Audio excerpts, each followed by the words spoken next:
Hi everyone, my name is Victoria, also known as Lone Wolf Knits, and I'm very excited to talk to you today about my experience at the IndieUntangled Mount Rainier retreat this past month in Wellspring Resort and Spa.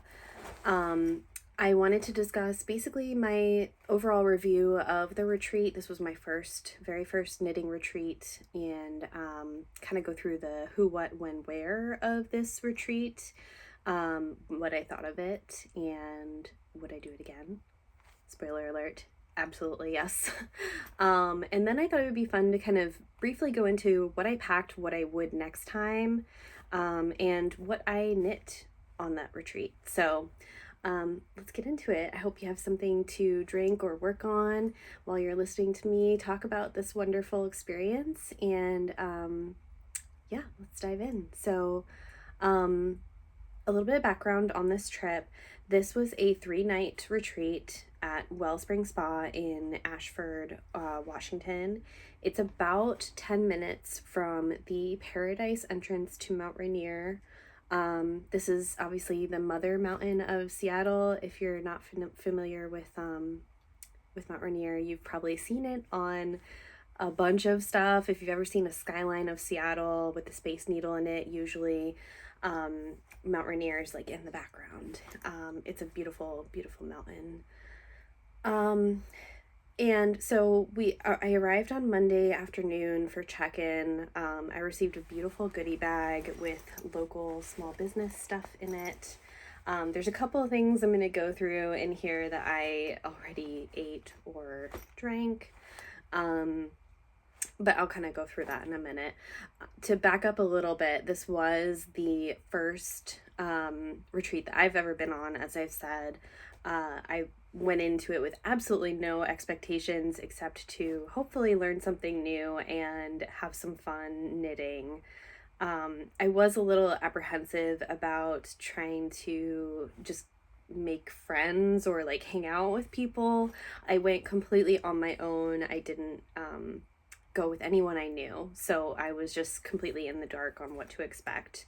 And the Flock Fiber Festival was the weekend before, so I did actually have a chance to meet Lisa of IndieUntangled, who was the host and organizer of this event.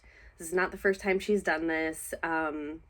So she kind of organized a big meetup for all of us that were attending Flock beforehand to kind of meet and just say hello.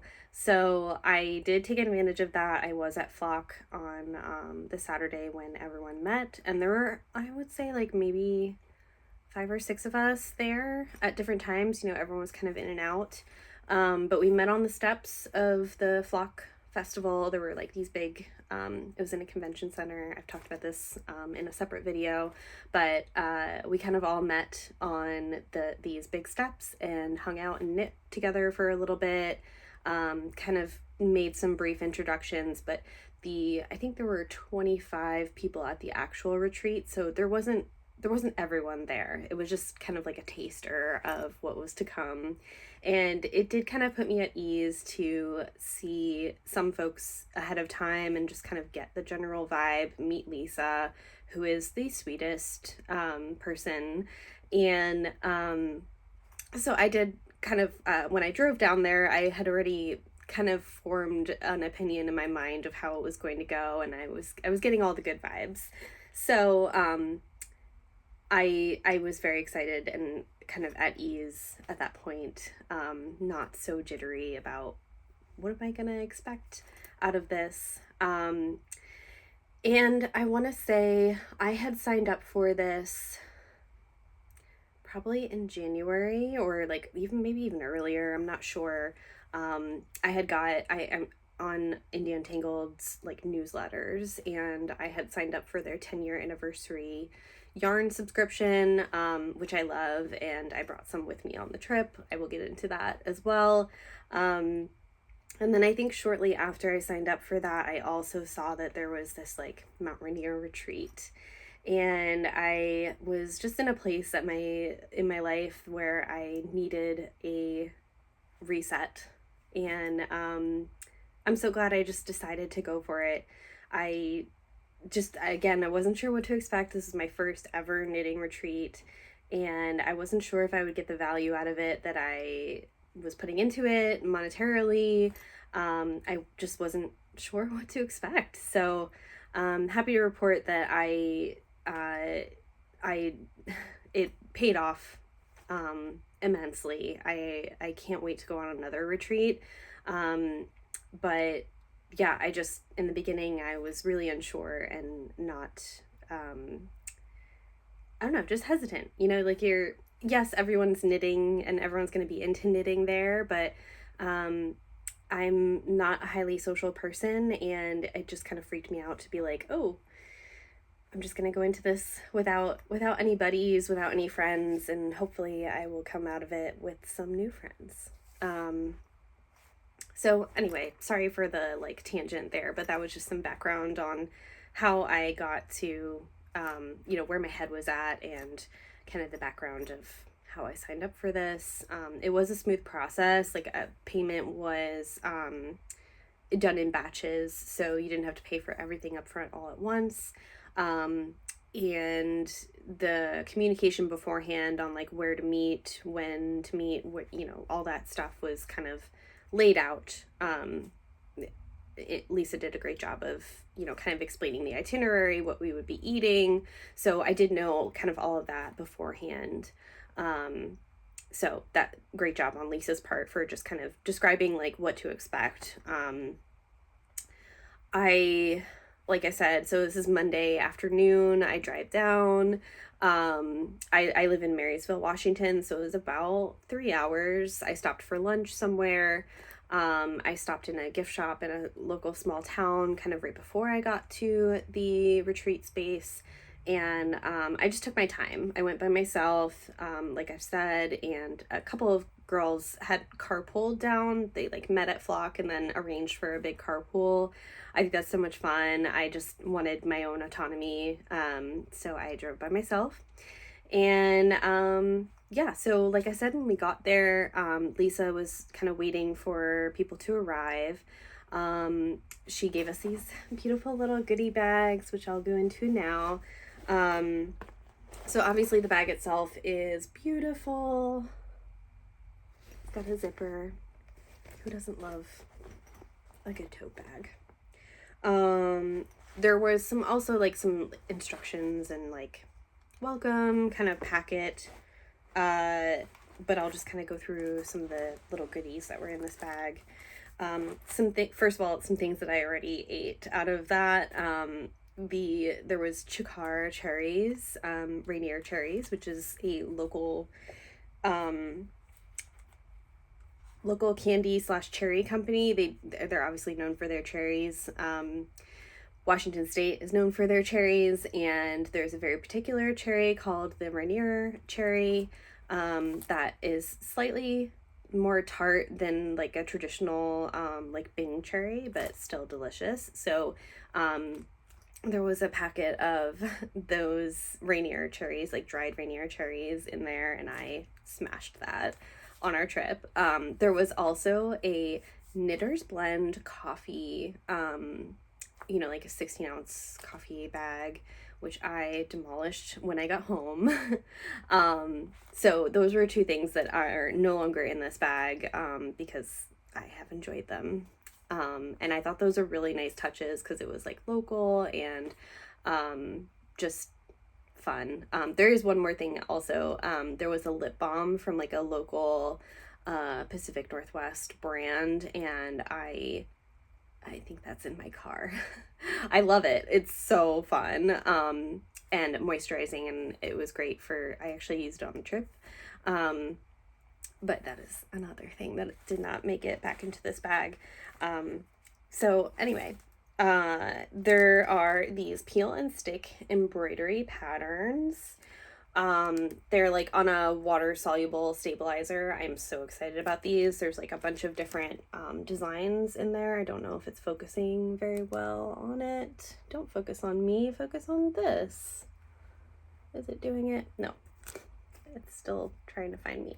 But there's mountains and there's flowers, and it's very I'm very excited about this. As if you follow along with my other videos, you know that I am into embroidery. So I can't wait to try these. I purposefully left them in this package so that I could show y'all, but can't wait to use these. There was also a Knitters Parks National Park book with a sticker, and I'll kind of go into this when I talk more about our trip to Mount Rainier, which for some reason I'm having trouble finding. Oh, where my sticker is. Here's the sticker, just to quickly flash that. So in the like kind of welcome booklet that Lisa put together, she kind of talked about her idea for this, which I think is just the coolest. You basically collect little stickers of each national park that you visit, and this book is just kind of like a great little like souvenir or like memorial of what you did on that day or when you were visiting. So there's like, you know, you collect these little stickers that are exclusive to this set. You put the date that you visited, whatever national park you visited, and the knitting projects that you worked on. Doesn't have to be knitting, but any like fiber art project that you worked on, any notes. And I just love this idea so much. I think it's awesome. I love national parks. I haven't been to a ton of them, but I hope I get to fill this someday. So this was really fun and well put together.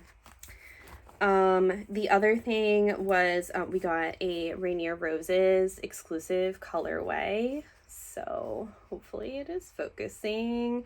This was a retreat exclusive. Got some really great greens and blues, like mountainy colors. It's 75% superwash and 25% nylon, 93 yards, 20 gram mini, which is so sweet and awesome. There was other yarn at the retreat, and I will go into that a little bit later. I think that's it for everything that was in the bag. So that was great. The keys for the cabins, you had a choice of a couple of different lodging options. I chose the Nest, which was in the Tatoosh Lodge. So it's kind of like its own separate room, but in a larger lodge. And your keys were kind of like pinned to a board with your name on them, which I just thought was so sweet. Hopefully you can see that. It's focusing. It's figuring it out. That's my name, and I stayed in the Nest. And I didn't get to see all of the accommodations at Wellspring, but I was very happy with where I stayed, and my bed was hanging from the ceiling with rope, and everything was like nest themed. So there were lots of like bird imagery on the bedspread and in the decor. I liked that it was, again, because I went by myself, I didn't really want my own like separate house in the woods or, you know, to camp out. I think they even have camping grounds.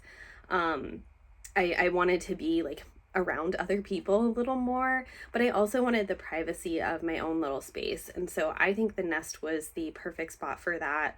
I really enjoyed staying there. And the Tatoosh Lodge was like kind of the main breakfast spot. So we had most of our meals, like lunch and dinner, we had in this like yurt that was on the property. But breakfast was served in the lodge, and the lodge was kind of like the meeting time for in the afternoons when you just kind of want to sit around and knit. There was a big kitchen, bathrooms inside, and there was a giant kind of like stone fireplace and comfy couches. My spot was like a little like breakfast nook-ish area. It was like next to a window. It was like a window seat basically, but I had my coffee there in the morning, and I had my like, you know, post-dinner chats with everyone there from that seat. So I loved it. I would definitely stay in the nest if I went back. But I would also be curious to see. I know there's like there's a tree house. There's individual cabins that were all around the Tatoosh Lodge, kind of like branching off from all these different little paths.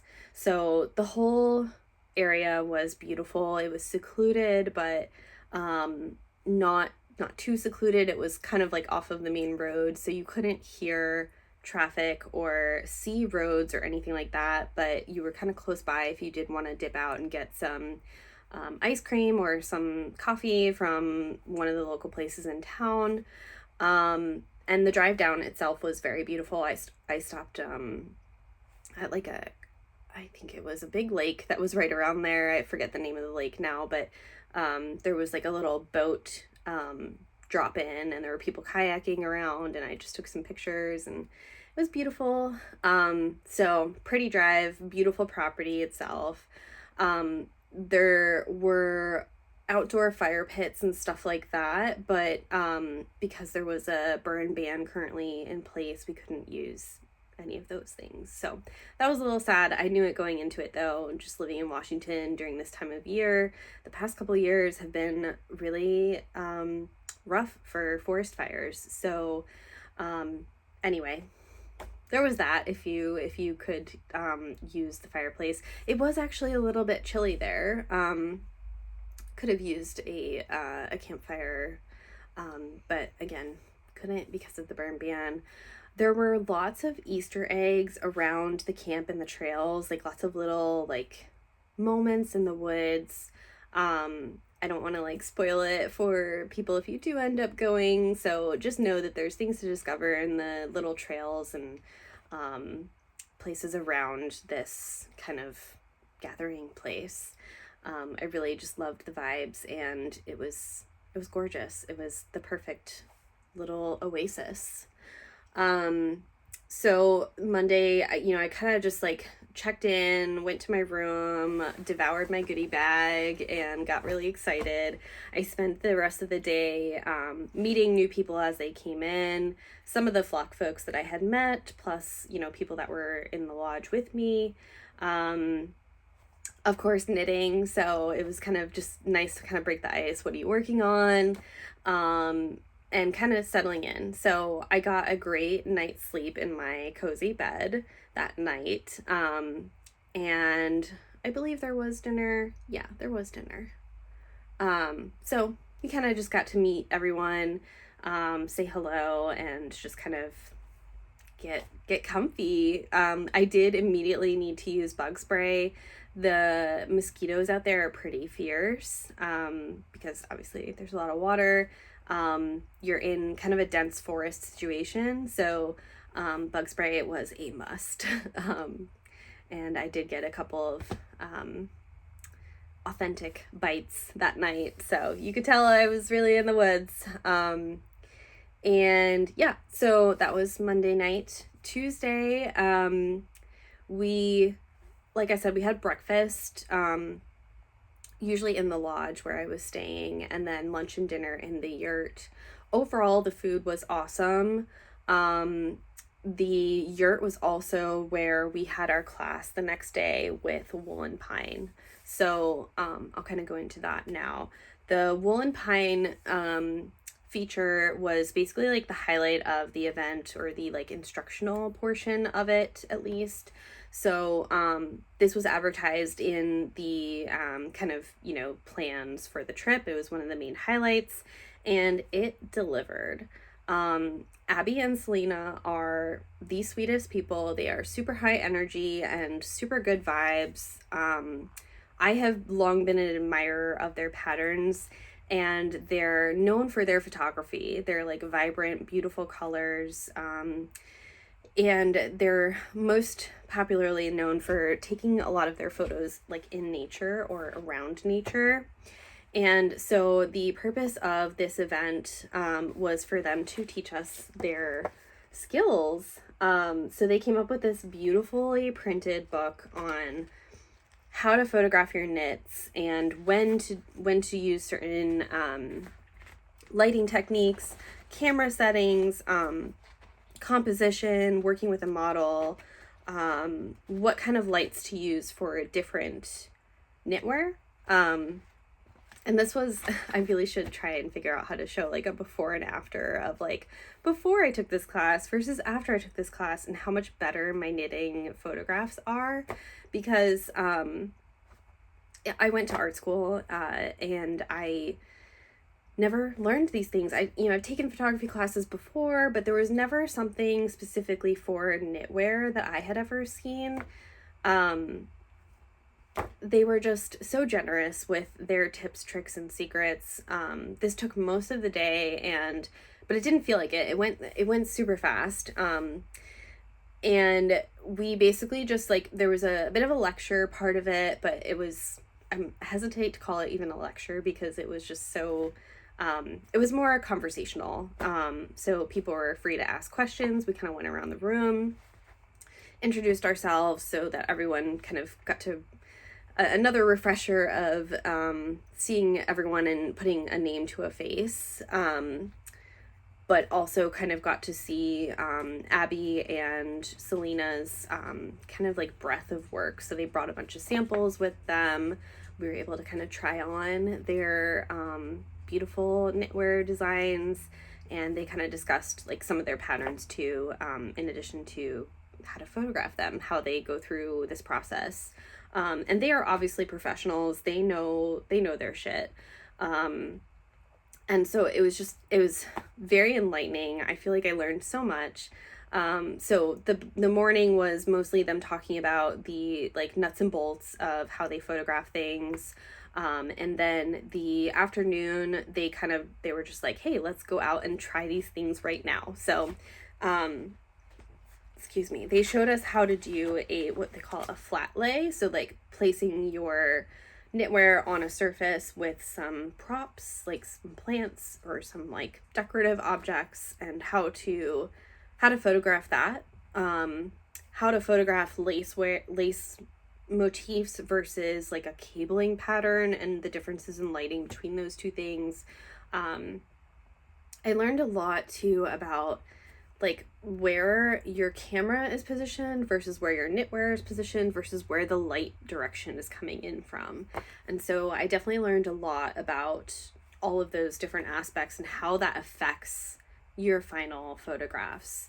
Another thing that really stood out to me was, what is the intention of your photograph? So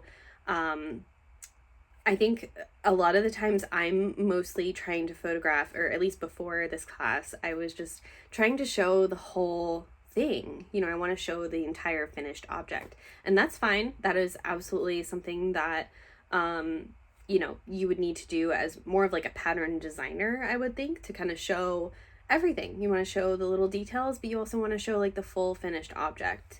And thinking about this question of intention, Selena kind of went through how she thinks about this, but there can be many intentions, and you don't have to get everything in one photograph. So yes, maybe one photograph is the entire thing, like the full frontal view of a sweater or the full back view of a sweater, showing all the details as much as possible. But maybe the next photo in your breadth of work is, a sleeve detail or the cuff detail or the neckline detail. So setting an intention for what you want to photograph and what you want to come through in your photography, I think kind of changed the game for me, just in terms of how I thought about and how I approached photographing my knits. So most of the time I'm photographing like what other people have, like, I'm not a pattern.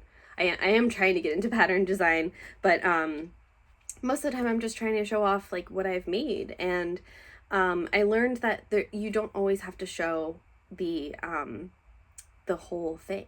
You can show a little piece of a sock or the little details in something. You don't have to show a very boring, picture of what that is. You can make it a little more artsy. You can kind of get the vibes instead of just like, here's what I'm showing you. Hopefully I'm describing that okay, and you're getting what I'm trying to say. It's a little hard to summarize everything we learned in a video like this, but suffice it to say, I just learned a whole lot about how to lay out stuff flat on the ground. And then Abby is a actual professional photographer, and she was very generous with her time and kind of came around to all of us, and also photographed from a professional perspective. And at first we were just kind of going through flat lays, so like I said, with props and things like that, and trying to find different scenarios around the retreat space that would work for photographing our knits. And so I had brought two shawls and a cowl with me. Plus I was wearing a sweater that day that I really wanted photographed. And so that was, again, kind of in the like instructions and like makeup of the event. So I knew to bring those things with me. And so it was great. You kind of got to photograph some things that you were really proud of already. But they also went through like how to photograph things that were like in progress on your needles. Again, it was so awesome. Then I think we had lunch, and then kind of went back out later in the day to focus on like portraiture and photography, working with a model. And so again, Abby went into a lot of her skills and expertise in this area. She even took one of the retreat members and had her like, you know, model one of their designs that the retreat member was really into, which I thought was so fun, because you're basically like, I mean, first of all, I don't have a lot of folks or like knitting friends that I can just like try on their stuff, but getting to try it on and also like kind of model it at the same time was really fun. Anyway, I was wearing one of my recent finished objects, my Pink Fizz sweater from Andrea Mowry, and I was super proud of this knit. And we kind of spent some time just like, who wants to photograph their knit on them? You know, is there someone that wants to photograph their sweater? And there were a couple other people before me. And then I jumped in and finally got my confidence and was like, I would like my sweater photographed. And I will say, and I knew this kind of going into it, I am not, you know, I do these videos and I can't watch them because I just feel like I don't come across well on camera. And even though I had literally just learned, like, this is such a beautiful book with tons of insights into it, and they had just gone over, like, don't look too far up, or don't look, you know, don't look weird on camera, all these things that you can do to make yourself come across better on camera, went completely out of my brain and out the window when there was a camera pointed at me. And so Abby did kind of say that would happen, and so I knew to expect that, but I didn't think that it would just immediately like leave my mind.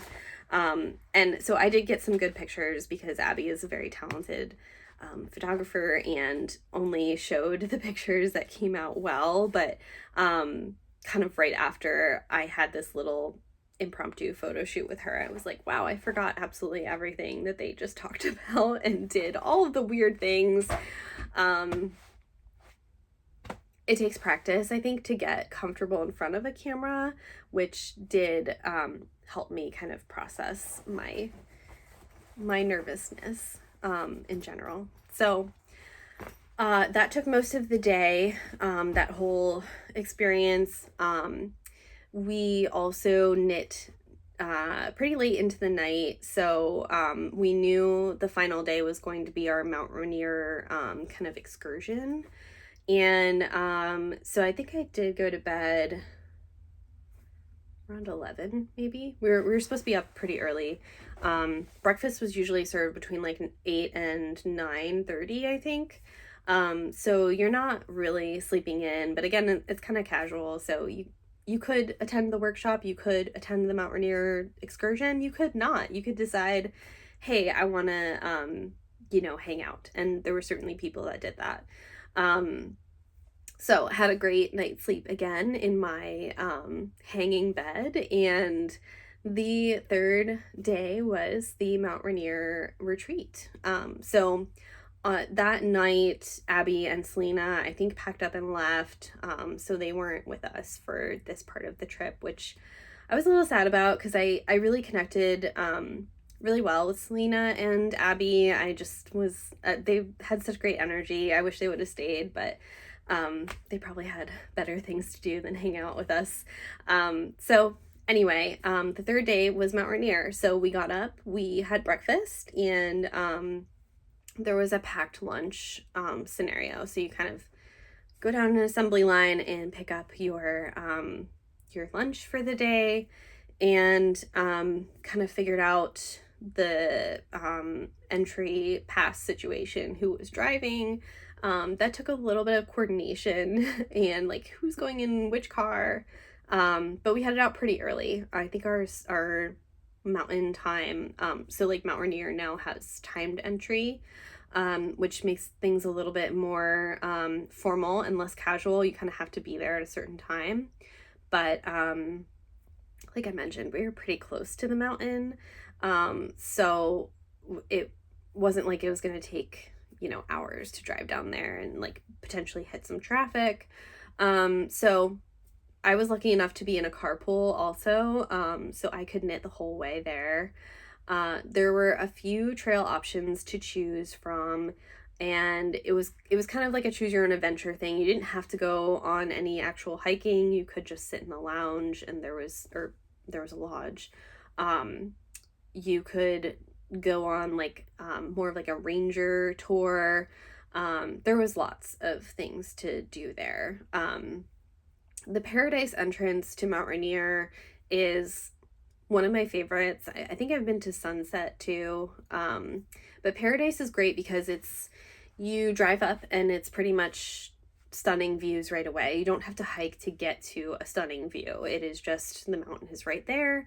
And it was a beautiful day. We really lucked out with the weather.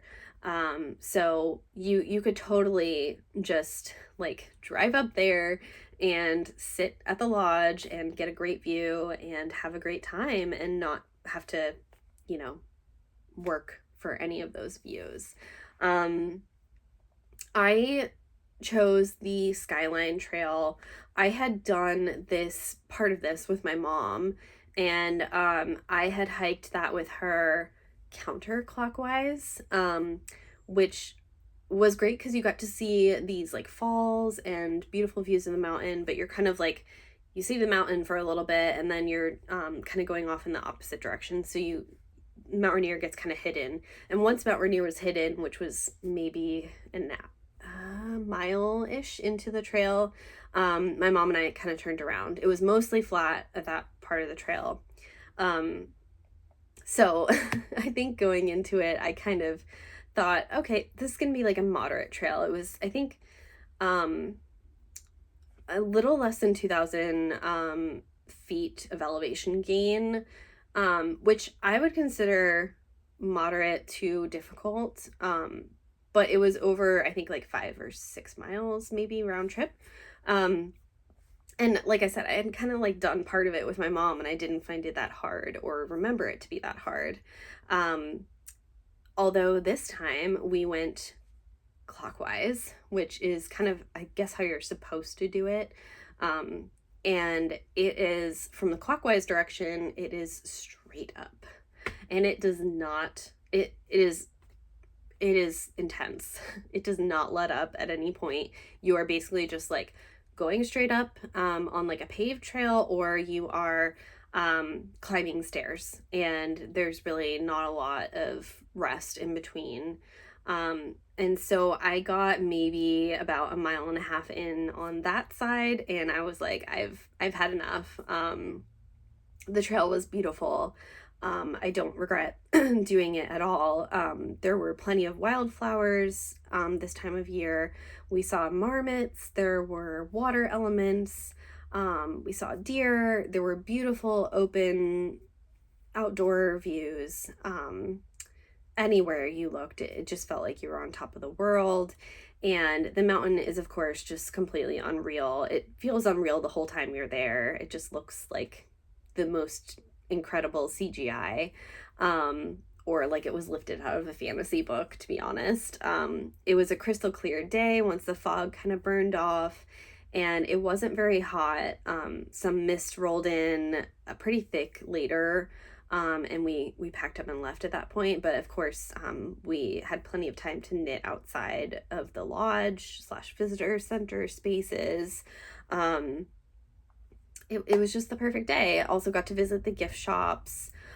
There's like 2 gift shops in that general area, at least 2, and it was great. I got a little Notion bag, or I'm using it as a project bag right now. It's a kind of a big Notion bag, but it would be great for like a pair of socks or something like that. So I'm so glad that I ended up with something knitting related at Mount Rainier.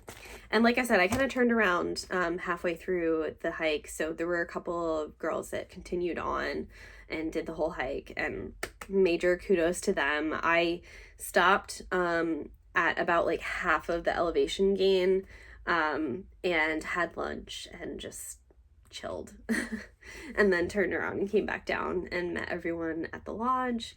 It was a great time. I really couldn't have asked for a better day. And yeah, I think I had some snacks at the lodge, and after I had eaten my lunch, because I was pretty hungry at that point. And you're kind of above the cloud level. This sounds crazy, but like I think the entrance to like the parking lot itself is like 6,000 feet above sea level already. So you're pretty high up, and I think that was kind of what tripped me out was there's just less oxygen up there, and it was cooler. I think it was like 50s to 60s, but because there is literally like the clouds are below you, the cloud line is below you most of the time, the sun is just like feels more intense and it's just beating down on you. So we sunscreened up right away, and I did reapply, but you probably can't see on camera like no, you can't see it. My whole left side where I was sitting at the lodge got a little sunburnt, and it's faded to like kind of a tan now, but at one point like there was this whole side of me was like much more tan than this side of me, and I use the term tan very loosely, of course, because I'm pretty white even with a tan. Anyway, so that I couldn't have asked for a better day on the mountain. It was just magical. I did make a like little reel of my whole experience on Instagram, so I will link that below if you need like a visual of the awesomeness that was that retreat. But anyway, it was a great day. I think we ended up packing up and all kind of going back to the retreat grounds in the afternoon, like 3 o'clock ish. And on the way back, we tried to get coffee in town, but it was closed. And so we tried another place like kind of further up the road, and it was great. They also served ice cream and snacks. And at this point, obviously, like everyone's names are starting to stick, and you're really getting deep into the bonding part of the trip. Knowing what everyone's working on and what they were excited to photograph.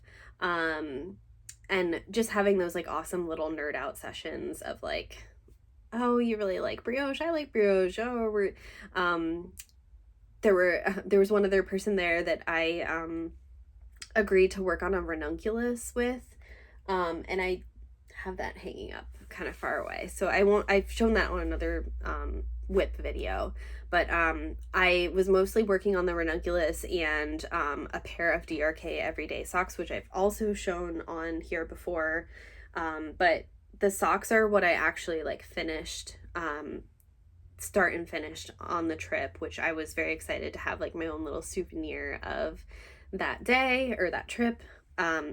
And this was the IndieUntangled 10th anniversary colorway, one of them. So there's a monthly subscription. And and I was so happy with the way that these turned out. Again, I've talked about these before in greater detail with like the yarn I used and the name of the dyer, but I was hardcore working on these throughout most of the trip, like even when we were kind of going through Wool and Pine's workshop. Everyone was kind of knitting, and you're knitting in between meals, during meals, after meals, in the morning and in the afternoons, and of course in the car ride I also knit a little bit. So I did get a decent amount of knitting done, but not nearly as much as I thought I would get done. It was only 3 days, so I didn't think I was gonna actually like pop off a whole sweater, but I planned for it just in case. And what else? So the final night, you know, it was just a little melancholy. Everyone's kind of sad that it's already over. To me, overall, it felt too short. I really wish it would have been a little longer. I know not everyone can just, you know, get up and leave for a week or so, but I think that a longer retreat would have benefited me even more than this shorter retreat did. But yeah, the fourth day was basically just breakfast and pack up and leave. I was unfortunately feeling a little bit under the weather at that point, so I left pretty early. But you were kind of welcome to linger until like I think 11 a.m. Everyone said goodbye. It really sucked to leave so quickly, but it was truly a beautiful and wonderful experience that I will treasure for the rest of my life. There was like a Slack group where everyone was kind of making travel plans and where we had arranged to meet up during flock. And so that Slack group is still open, but we also made a Discord group for all the ladies that kind of wanted to stay in touch, which I love and I think it's great. We kind of kept each other up to date on our whips that we were doing during the time, and what we finished, and some of the yarns that we bought at flock, what we liked. And I just loved it. I loved every minute of it. I would totally do it again. And there was Lisa, I have to say, was just a joy to meet, and we had some great conversations. Everyone had, you know, it was great conversations with everyone there, but I tried my best to kind of break out of my comfort zone and like temporarily forget that I am a complete introvert and just kind of try to meet everyone that was there and have conversations with everyone. So I made some new friends. I made some lifelong new friends that we will continue to kind of meet up whenever is most convenient. I really hit it off with Selena and Abby. I'm looking forward to spending more time with them. And yeah, it was just a really great time. And so I did want to go into quickly my purchases from the retreat, because there were a few exclusives that were there that Lisa had arranged and kind of surprised us with. So my first is the Lemonwood mini minder. So I'm showing you trying to show you the bottom here, which has a really cool Mount Rainier like design on it on the bottom. I really should have taken this out and shown it a little differently. Sorry, but ooh, and my camera. Oh no. Sorry guys. We're having some difficulties here. I'm still figuring out my setup, so I apologize for dropping you. Lemonwood mini minder. I had never had one of these before. I had like a cheap knockoff version, and when I saw this, I just knew I had to have it. I am like a souvenir person, if you haven't already figured that out. And so I just loved like even these little details on here. I loved it. So excited to have this. First of all, by the way, if you've ever gotten like the knockoff Amazon version, or like Etsy or whatever, these are such better quality, and I regret even buying the one that I did off Amazon, because Lemonwood as a company, I also learned a lot from Lisa about like the founder, and just so much respect for them in general as a business. And I feel kind of guilty that I even gave my business to someone else at first, but I just, at the time, I couldn't imagine spending more than I did on this to purchase it. And I'm just glad I did, because the quality is so much better. It's a real leather strap here, and it's beautiful and gorgeous. So no regrets now about spending that money. And the other things I bought, so this is from the Heritage Wool collection, which I have to research this a little bit more. I'll put it in the description, but I'm pretty sure this is the collaboration with Clara Parks, which is super exciting. Yeah, I think it's 50% merino, 25% cormo, and 25% Romney, and it's spun in Greenwich, New York. Greenwich, New York.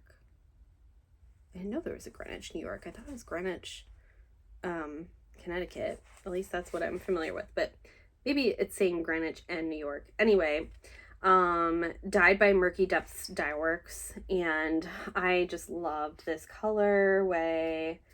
Hopefully it's focusing. Yeah, I mean, gorgeous. It's like a beautiful, kind of like a goldenrod-ish, but more green. I couldn't, and this is just the softest. So this was kind of laid out on a table. All this stuff was laid out on a table that you could purchase anytime throughout the retreat. And obviously I went a little crazy, even though I had just bought all this yarn at Flock. I also had to purchase, sorry for the bag noise, but this Mount Rainier National Park exclusive colorway minis. I got the classic fingering weight, and I obviously plan to use them for socks. That is my go-to. Or maybe a sweater, I don't know. But it's the Superwash Merino and Nylon blend. These are 93 yards each, just like the one that we got in our little goodie bag, but more expanded. I love these colors. It's like a muted rainbow-ish, but really does kind of capture the beauty of Mount Rainier. So yeah, this video is getting a little long, and I again apologize for dropping you. We're clearly still trying to figure out the best setup here. Anyway, I wanted to briefly go through what I packed and what I wish I would have packed. So this was, of course, my first retreat. I wanted to kind of go through some things I learned and things I wish I had known at the time. So Lisa did provide a little pack list, which was really helpful. I packed my neck light, which I'll throw a little link below of the one that I got off Amazon. You don't need a Lumos or anything fancy like that. I actually didn't use this as much as I thought I would, but a lot of other it's starting to fall again. A lot of other ladies at the retreat did use these, and I think they're just good to have. You never know, especially if we were outside knitting, around a fireplace or something. I definitely would have used mine. So I think that's something great to have. Also bug spray, like I mentioned, bug spray was definitely needed there. Sunscreen as well. You might not think that you would need sunscreen in Washington State, but you do in the summer. You absolutely do. I packed some light makeup and toiletries, of course, any chargers that I needed. There was electricity there, so you can... I'm so sorry, this is falling. Yeah, I loved I love packing in general, so this was kind of fun for me to like go through. But anyway, chargers, things like that. There was electricity, clothes. So layers is, I think, the best way to pack for a trip like this. It's cooler than normal, even for the Pacific Northwest, since you're kind of like often in the shade. So I bought plenty of knitwear, flannels, socks, etc. Cozy hangout wear was the name of the game. So like sweats, PJs, stuff like that, all acceptable. sturdy shoes for hiking, and sandals or like flip-flops for kind of wandering around. I'm a big flip-flop person, so I was pretty much living in my flip-flops there. Plus of course like my hiking shoes. So yeah, pack all the favorites. There was also, if you stayed in a specific kind of cabin, there was like a jacuzzi slash like hot tub situation. So, definitely worth it to bring a bathing suit just in case. Um, Also, I really used my reusable water bottle quite a lot. This was on Lisa's packing list. Highly recommend that because you're just kind of like filling up your water bottle all the time, and having, a drink with you is great. So, yeah, I would definitely bring that next time. And my hiking backpack slash bag, plus your knitting bag. So, whatever you like to kind of travel around with. Something that's easily portable too. And of course, your works in progress and your knitting stuff. So, like I said, I brought a ranunculus with me, so like a big sweater project. I bought the DRK Everyday socks that I showed you already. I was also knitting on a cowl that I had started, just my own design for.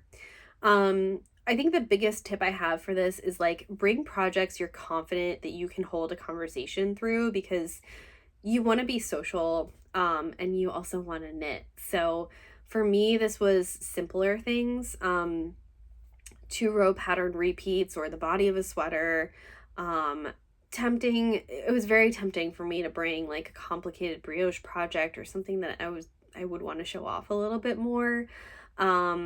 But the fancy stuff, I knew it would be ripped out later due to mistakes. And yeah, I resisted, and I'm glad I did, because I wouldn't have picked it up while I was there. Obviously, project bags are super helpful to have. I've mentioned that, but you also should, of course, bring a full Notion kit with you. And I also am, again, so glad I got this mini minder, because it was just nice to have something that was easily portable like this. It kind of goes on your arm like this. I'm sure you've seen them. They're very popular right now. But this made walking around and knitting so much easier. I actually even knit while we were on the hike, which was fun using this. And I also did bring my full interchangeable needle set just in case. I didn't use it, but I think that's just good to pack just in case. Because if I did want to knit on something that I had just bought, that was an option. There was also one person, I feel like there should be one person in your group that has a Swift and a winder, just in case. So I was lucky enough that someone else brought that with them.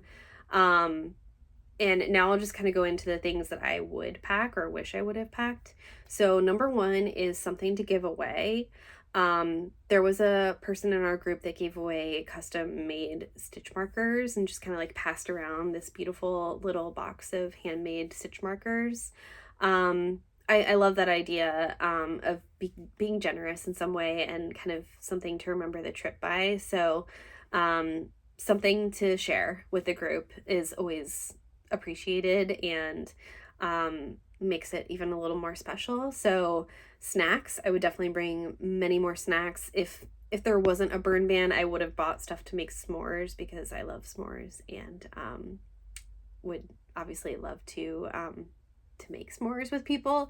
So I definitely would have brought that if I would have known. I'm like scared now that this is gonna fall over. There's like suction cups on the back of it, and I'm just like waiting for it to fall again. Anyway, so yes, snacks, bottles of wine are always appreciated, or like, alcohol of some kind if you're into that kind of thing. And something I didn't pack, someone else did, but I would have preferred to have my own, was like a mini speaker to play music on. I think that's such a great idea. And so I definitely would have brought that, and will plan to bring that on my next retreat. Also a favorite camping mug, or like a travel mug, or like a wine vessel of some kind. I used my reusable water bottle a whole lot, but it would have been nice to also just have like something to hold my coffee in instead of using a like a disposable cup. So yes, and I did bring a spinning project with me. I wish I would have actually like taken it out and spun. There weren't there were some other spinners there, but I wish I would have gotten a little bit of spinning time in. So next time for sure. I also would have brought my favorite pillow. So I'm one of those people that I need specific pillows. And I wish I would have brought that one. I'm freaking out, sorry, about this possibly falling over. So anyway, I would have brought my own pillow. I also am so disappointed that I didn't bring this, but my hiking poles, I can't believe I forgot these. They were probably in my car and I just didn't think to bring them, but that probably would have gotten me much further on the hike than I ended up getting. So yeah, hiking poles. I also would have brought a good book, just in case my hands got sore, especially if it was like a longer retreat. I would have wanted a book with me. So on the fence about that being a necessary thing, but yeah, maybe next year I would hang back from Mount Rainier and just kind of hang out a bit more at the resort and explore some of the trails around there. So yeah, you can't go wrong with having a book with you. I also think so. One of the girls on the trip had this great idea to extend their trip around a bit more, and I think that's a great idea. I would love to explore Ashford a little more. They have a cool little town, lakes, rivers nearby, little shops. So there was like a pottery shop that I left for next time, like a general store, and some restaurants, not a lot, but some restaurants. And there was this little town of, I'm probably going to mispronounce it, but Elby town, right next to it. And that was also a really cool little area. I stopped in a nice little gift shop there. It was just a cool spot to explore. So there's also lots of other trails to do right outside the park if you didn't have entry into the park any extra days. And it doesn't require a pass to hike there. So there's definitely plenty to do, plenty to do. And I kind of wish I would have extended my trip because it was so short. So something to remember for next year is maybe I would, if there's people that I've gone with before, from this retreat, if they're coming and returning next year, I would love to kind of extend my trip with some of them. Yeah, I think that would just be such a good idea and just kind of extend the fun. And I just wanted to close this video with major gratitude for the hosts of Wellspring, the group itself. I met so many great, amazing people there, and I'm just so grateful that I got to meet y'all and hang out with y'all. It was such a great group and we had great vibes. So really enjoyed myself. I also wanted to thank Lisa from IndieUntangled for organizing this whole retreat. I just feel so lucky to have been able to join this year, and I hope to be lucky enough to return in years to come. So thank you for making my first retreat experience so memorable and so positive. If you have a favorite knitting retreat, I would love to hear about it in the comments. This, again, was my first experience, and I know there's many retreat options out there. This was my first, but certainly not my last, and I'm just so happy I got to experience this. But I would love to know if you've experienced this in years past, either the IndieUntangled one or a completely different one.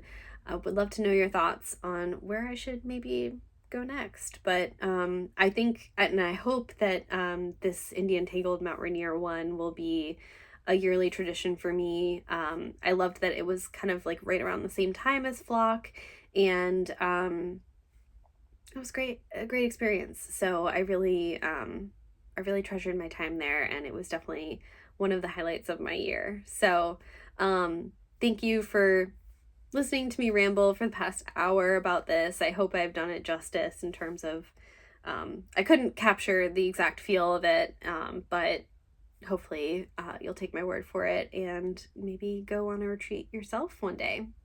And thank you for bearing with me with my camera setup here. I'm like freaking out now about the integrity of the setup that I have. So of course I'm gonna have to rethink it for future videos because I don't want to drop y'all again. I have like a suction cup situation on top of my computer, and that is clearly not going to work. I'm gonna have to reinforce that in some way. So apologies for dropping you, but if you're still with me now, thank you so much for joining and for listening. This is not my usual kind of video that I do. Normally I do like a episodic works in progress and finished objects, very typical knitting podcasty kind of scenario. So this is just a special version to talk about the IndieUntangled retreat. Would love to have you join my channel and like and subscribe so I can keep making videos like this. And I hope it was enlightening and you learned something, but thanks for being here. All right, bye.